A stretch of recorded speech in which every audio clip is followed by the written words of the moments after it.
আসসালামু আলাইকুম আমার প্রিয় ভাই ও বোনেরা, আপনারা কেমন আছেন? আশা করি যে যেখানে আছেন সকলেই সুস্থ ও ভালো আছেন।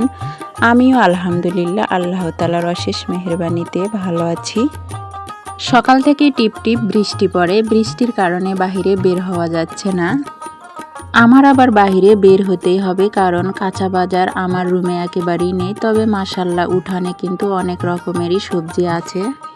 সকালে মাও ছেলে সবাই মিলে খিচুড়ি খাইছি, কিন্তু দুপুরে তো রান্না করতেই হবে। যেই বৃষ্টি পড়া কমে গেছে দেখেন আমি উঠানে এসে হাজির হয়েছি, কারণ উঠান থেকে আমাকে একটু সবজি কাটতে হবে।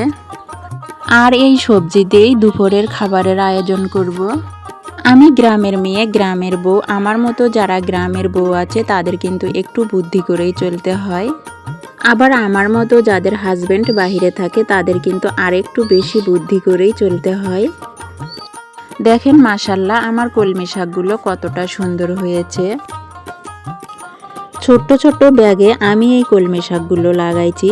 কলমি শাক কিন্তু অল্প মাটিতেই মাশাআল্লাহ অনেক সুন্দর হয়, আর কলমি শাক খাইতেও অনেক সুস্বাদু।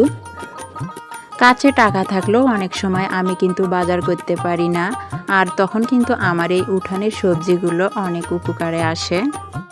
আমি এখন শাকগুলো বাছিয়ে নিচ্ছি। দেখেন শাকগুলো কতটা পরিষ্কার। সকাল থেকে বৃষ্টি হচ্ছে তো যার কারণে শাকে কোনো ধুলাবালি নেই।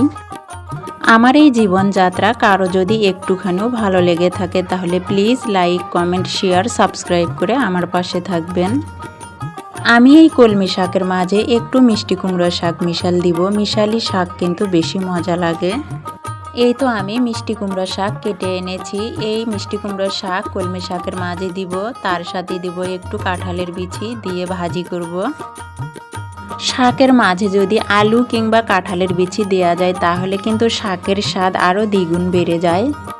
দেখেন আমি শাকটা মাটির চুলায় উঠে দিয়েছি। এরকম লাকড়ি দিয়ে যে কোনো জিনিস রান্না করলে কিন্তু সেই রান্না অনেক মজা হয়।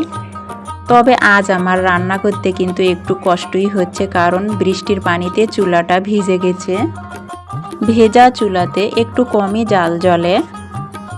বৃষ্টির দিন, আর বৃষ্টির দিন মানেই বসে থাকা দিন, তাই ভাবলাম যদি একটু কষ্ট হয় তবুও আজকে মাটির চুলায় রান্না করব। যাই হোক, শাকটা আমার ভাজি করা প্রায় শেষের দিকে। এরকম টাটকা শাক যদি মাটির চুলায় ভাজি করা যায় তাহলে বিশ্বাস করেন মাছ মাংস রেখে শাক দিয়ে ভাত খেতে মন যাবে। যে কোনো কষ্ট করবেন দেখবেন ওই কষ্টের ফলটা অনেক মিষ্টি হয়। আমি একটুখানি কষ্ট করে এই ভেজা চুলায় লাকড়ি দিয়ে শাকটা ভাজি করলাম।